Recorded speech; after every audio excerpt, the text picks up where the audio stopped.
단타매매를 좋아하고 잘하고 싶은 여러분들 모두 반갑습니다. 운명을 바꾼 돌파력입니다.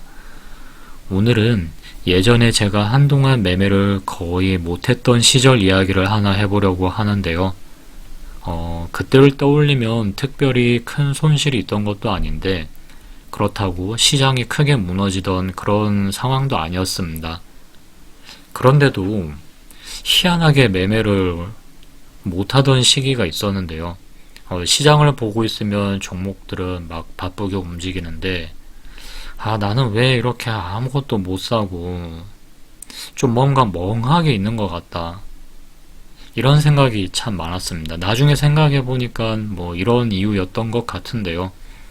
매매를 안 하는데도 마음은 계속 불편하고 또 그 상태로 하루가 끝나면은 뭐 한 게 없다라는 생각이 드니까 이거 그냥 찝찝하다라고 해야 되나 아쉽다라고 해야 되나 참 희한한 감정들이 계속 쌓이기 시작했습니다. 그 시절에 제가 스스로에게 가장 많이 했던 질문 중에 하나가 바로 이거였는데요. 나는 왜 이렇게 매매를 못하고 있을까? 실력이 갑자기 이제 뭐 없어지거나 떨어진 것도 아니고 뭐 원칙이나 기준이 사라진 것도 아닌데 이상하게 손이 안 나가던 그런 시기가 있었습니다. 조금 시간이 지나고 나서 이제 그때의 상태가 보이기 시작을 했는데요. 문제는 실력이라기보다는 좀 그동안의 어떤 방식이었던 것 같습니다. 뭐 매매 기법이다 이런 의미라기보다는 그 당시에 저는 이제 뭔가 공부를 하면서 경험치를 축적해 가고 있다기보다는 계속 이제 뭐 이런저런 자료들을 막 수집하고 찾아보고 계속 그런 것들을 이제 공부한다는 이유로 참고만 하고 있었던 거죠. 그래서 예전에는 그런데 이제 뭐 매매에 쓸만한 어떤 참고할 자료를 찾는 것도 정말 쉽지 않았는데요. 뭐 지금이야 유튜브가 있고 뭐 네이버 블로그니 카페니 이런 것들이 정리가 많이 잘 되어 있지만 그 당시에는 거의 그런 게 없던 시절이었습니다. 그래서 뭔가 이제 제가 그 당시에 판단하기에는 뭔가 쓸만한 하나를 찾으면은 이제 그걸 계속 이제 붙잡고 보는 겁니다.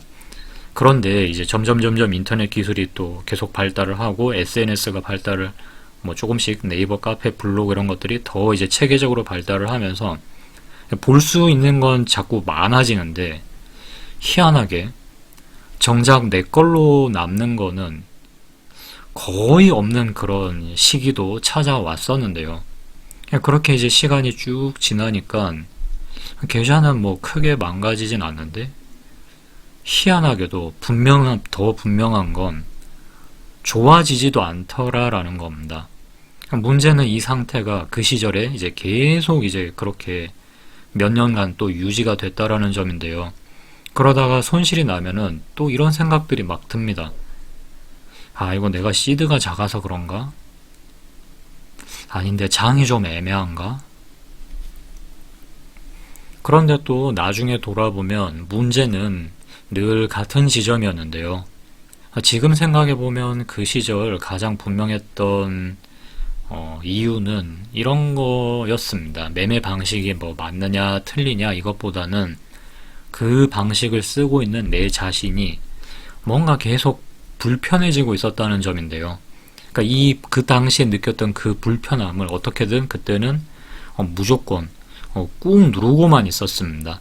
그 시절에 저는 그 불편함들을 온갖 뭐 카페, 블로그, 뭐 좋은 글들, 뭐 학습 자료처럼 여겨지는 그런 것들을 계속 읽으면서 어떻게든 좀 정신적으로 버티면서 누르고 있었던 것 같은데요.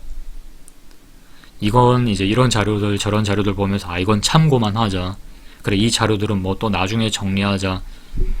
사실상 제일 중요한 정리는 그게 아니라 본인이 어떤 지금 기준과 원칙으로 뭐 오늘 하루에 매매를 했고 그리고 그걸 기록으로 남기고 정리를 하는 거 그게 이제 더 우선이었는데 방금 말씀드렸다시피 이런 것들은 좀 귀찮죠. 이미 끝난 일이고 당장 내일이 또 오고 하니까 내일 거래를 잘하고 싶다라는 오직 그 생각에만 꽂혀가지고 저는 이런 결정을 내려버린 겁니다. 그냥 이건 나중에 정리하자 좀. 물론 이제 그런 선택들이 당장은 편했겠죠. 편했지만 이게 시간이 지나고 나서 보니까 사실 그 선택은 가장 비싼 선택이었습니다.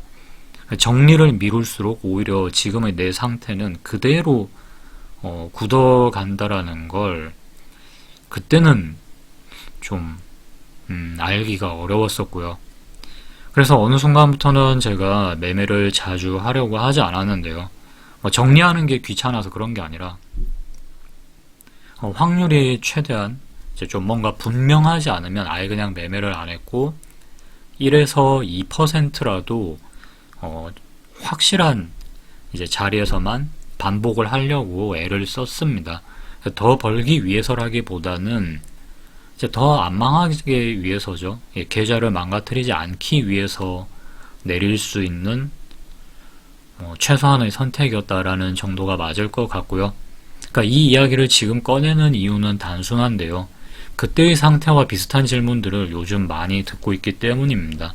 그러니까 매매를 못하는 날이 늘어날 때는 대부분 실력보다는 어떤 구조의 문제가 먼저 와 있었는데 그 시절을 지나고 나서 분명히 알게 된 게 하나 있는데요. 그러니까 이런 저런 어떤 문제를 겪고 있을 때는 좋은 말로 넘길 수 있는 그런 문제가 아니라 정리 시점을 뒤로 미룰수록 계속 이것은 실질적으로 비용으로 증가가 되고 있는 문제라는 점입니다. 그래서 이 기준을 미루면 매매를 못하는 날은 오히려 계속 늘어날 수밖에 없는데요. 그러니까 이런 정리는 나중으로 미룰수록 더 비싸진다라는 겁니다. 혼자서 이걸 계속 유지하기는 쉽지 않습니다. 그래서 본인만의 어떤 기준들은 명확하게 정리가 되어 있어야 한다라고 생각을 합니다. 저는 이제 그걸 늦게 깨달은 측에 속하는데요. 네, 오늘 이야기는 여기까지만 하고 마치도록 하겠습니다. 지금까지 운명을 바꾼 돌파력이었습니다.